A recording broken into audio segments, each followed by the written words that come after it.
Lijep pozdrav poštovani gledatelji na početku naše nove obrtničke priče. U društvu smo jednog mladog čovjeka koji je otvaranjem obrta jednim udarcem ubio dvije muhe. Pronašao jednu izvrsnu antistresnu terapiju, a s druge strane ponešto se i zaradi. Gospodin Zaviša Žeželić, naš je gost. Lijep pozdrav. Drago mi je, lijep pozdrav i vama, pozdrav gledateljima i hvala što ste me ugostili u svojoj emisiji.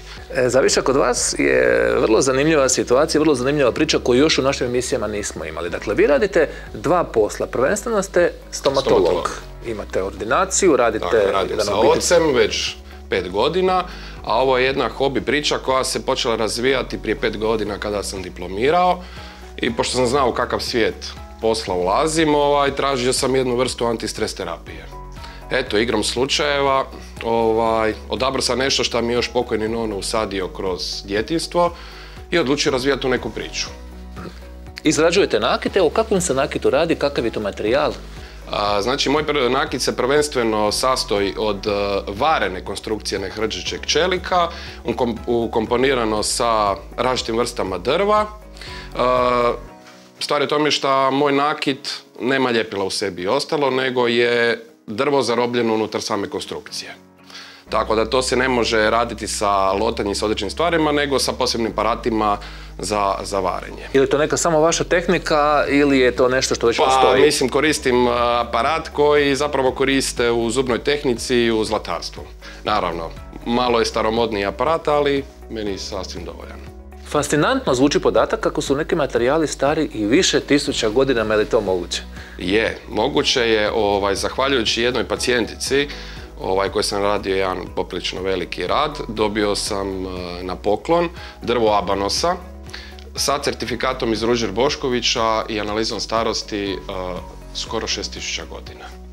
Tako da sam to odlučio komponirati u svoj nakit, pa mislim da je to nešto posebno kad neko nešto nosi oko vrata, da je ipak staro nekoliko tisuća godina.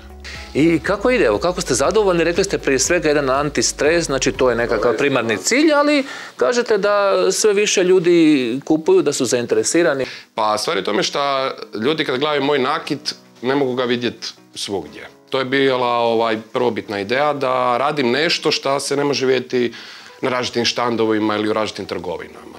I to se ljudima sviđa. Ajmo reći nešto novo. Tako da odlučio sam to razvijati i moram priznati da ljudi to cijene. Znači, ljudi to cijene i sasvim solidno ide. I koliko je vremena potrebno da se izradi primjerice ovakav nakit? Pa, ovisi od komada do komada.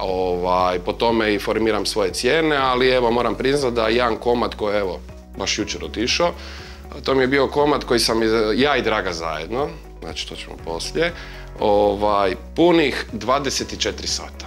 Naravno, kroz nekoliko dana. To je bio komad koji mi je stvarno oduzeo i vremena i živaca.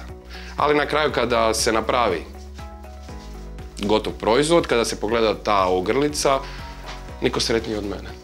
Simpatično zvuči priča kako vašim klijentima u stomatološkoj ordinaciji, neću reći nudite dok im popravljate zube nakit, ali popričate o tome i na kraju ih zainteresirate, eto, i onda na neki način ugodno s korisnim popravite im zube, a onda i prodate nakit.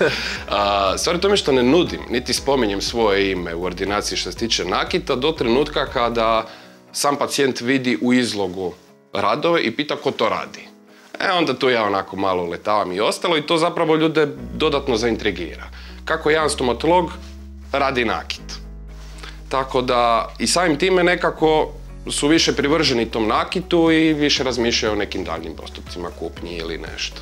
U 21. smo stoljeću, naravno prodajete sve online, nemate svoju vlastitu trgovinu. Nemam svoju vlastitu trgovinu zato što, kako ste rekli, u 21. stoljeću smo, sve ide preko interneta i društvenih mreža i naravno web stranica, jer mislim da s obzirom na situaciju u državi i na platežnu moć našeg naroda nema potrebe da ulazimo u neki zakup prostora ili eventualno kupnju prostora da bi izlagao svoje radove.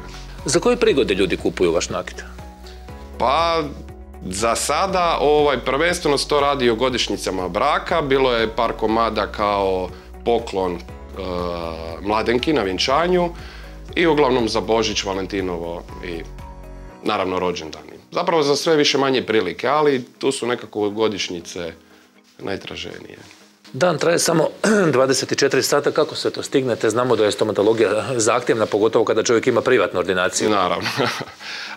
Stvar je tome što ovo ne radim svaki dan. Jednostavno, s obzirom na količinu posla u ordinaciji, treba nekako se organizirati. Hvala Bogu na roditeljima i moram priznat na divnoj punici koja uskače u bilo kojem trenutku kad ih se zamoli. Znači imam 2 male djece oko kojih treba velika briga, tako da u dogovoru sa njima oni preuzmu tu brigu da bi mogli ja i moja draga ovdje krenut nešto stvarati. To vi hvalite punicu samo da bi dalje čuvala djecu, ili tako?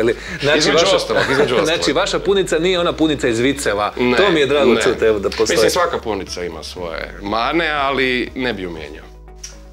Mislim da smo rekli puno toga. Hvala vam na razgovoru, puno uspjeha i dalje. Evo, popravljajte zube, radite nakit, imate energije, imate ideje i motiva i hvala vam na ovoj inspirativnoj priči. Hvala. Eto, toliko, poštovani gledatelji. Za danas lijep pozdrav u emisiji Obrtnicima. Doviđenja.